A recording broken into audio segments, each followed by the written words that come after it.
हो सकती। एक किसी गरीब व्यक्ति को जो पुजारी का काम करता था, मंदिर में करता था, उसकी ज़मीन के ऊपर भू माफियाओं ने कब्जा करने का प्रयास किया। और भू माफिया वो थे जिनको सरकार का, यहाँ के स्थानीय कांग्रेस के नेताओं का संरक्षण था, पूरे दबाव के बाद गिरफ्तार किया।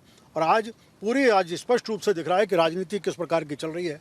हालत यह है कि उसका पर्चा बयान के लिए भी पुलिस कह रही है कि पर्चा बयान उसका नहीं है और अलग तरह का। आज भी अगर देखें तो 3 दिन पहले पुलिस ने जो एसपी के ऑफिस से जो वक्तव्य जारी हुआ है, उस वक्तव्य में ये कहा है कि जो आरोपी है वो जब जो वहाँ छप्पर जलाया था, उस छप्पर को जलाने आया था, वहाँ की ये बाबूलाल जल गया। लेकिन सवाल अरुण जी ये बहुत बड़ा है कि जब एसएमएस से डेड बॉडी यहाँ पे आ रही थी पुजारी जी की, उस वक्त परिजनों का यहाँ पहुंचना शुरू हुआ। डेड बॉडी यहाँ पे 8:30 बजे पहुंची और प्रशासन ने परिवार के ऊपर दबाव बनाना शुरू कर दिया कि आप अंतिम संस्कार अभी कर दीजिए। मतलब जो हाथरस पर सवाल खड़े कर रहे थे वो यहाँ करौली में आकर के कहीं ना कहीं मामले को दबाने की कोशिश कर रहे थे। दबाव और प्रेशर, क्योंकि उनके भतीजे जो बाबूलाल वैष्णव है, उनके भतीजे ने साफ किया कि हमारे ऊपर प्रेशर बनाया गया, बाकायदा प्रेशर बनाया गया। अगर गांव के लोग नहीं होते तो शायद हो सकता था डेड बॉडी जला दी जाती। ये बात सही है बिल्कुल। उस समय तुरंत ही यहाँ के मस्जिद लोगों को पता चला, भारतीय जनता पार्टी के लोगों को पता चला, हमारे सांसद, हमारे विधायक प्रत्याशी, पार्टी के सब लोग पहुँचे। और जो दबाव कल दिन भर में बना और परसों रात से ही तुरंत इस बात की बनने की बात हुई, इसके कारण से हुआ कि नहीं तो वो अज्ञात रूप से इस बॉडी को जलाने का काम करते और कैसे इन सबूतों को नष्ट करें, इसका पूरा का प्रयास था। हालत यह है, थानेदार को सूचना थी, वो नहीं पहुंचा। पटवारी को सूचना पहले ही हो गई थी, जमीन के बारे में पंचों ने फैसला कर लिया था, पटवारी ने जाके नहीं कहा, पटवारी ने पुलिस को इन्फॉर्म नहीं किया। ये स्पष्ट रूप से बताता है कि नीचे से लेकर और ऊपर तक पूरा एक नेक्सस है। उस नेक्सस के आधार पर आज काम चल रहा है और उनको बचाने की पूरी प्रयास यहाँ के। नेक्सस की बात आपने कही, नेक्सस की बात कही। 6 तारीख को गांव में पंचायत होती है और बड़ी पंचायत थी तो पुलिस को सूचना होनी चाहिए थी। जो यहाँ पे बीट कांस्टेबल होता है उसको सूचना होनी चाहिए थी कि गाँव में अगर पंचायत हुई है तो मामला गंभीर हुआ होगा। पटवारी जब यहाँ पे आया था मौका मुआयना करने के लिए तो पटवारी ने तहसीलदार को बताया होगा कि मामला गंभीर है और लड़ाई झगड़े बढ़ सकते हैं।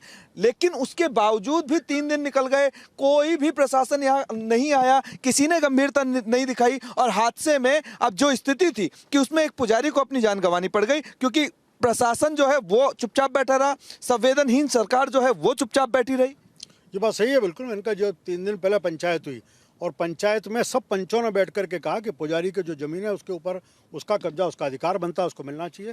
आपने क्या सही कहा, अगर आपका नहीं है तो आपके बीट इंचार्ज को पता नहीं, आपके पटवारी गिरदावर को पता नहीं, आपके यहाँ के ग्राम सेवक को पता नहीं और किसी माध्यम से सूचना नहीं पहुँची, तो ये अपने आप में बताता है कि सरकार किस प्रकार से काम कर रही है और सरकार की संवेदनशील।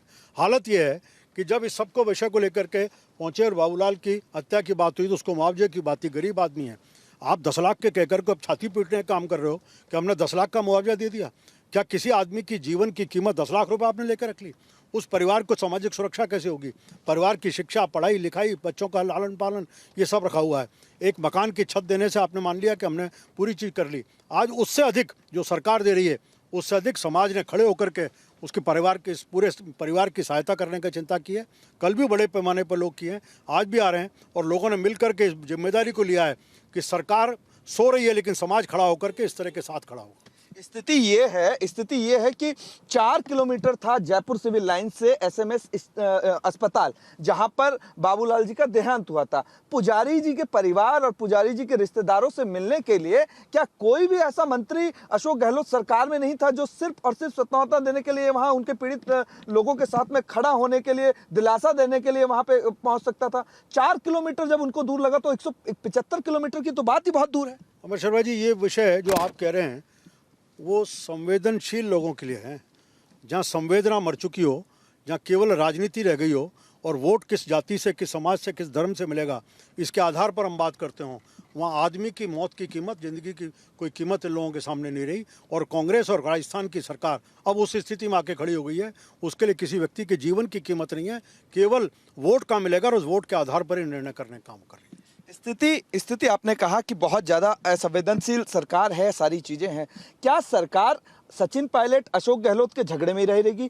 अगर 2 महीने पहले की बात हम लोग करें, 1.5-2 महीने पहले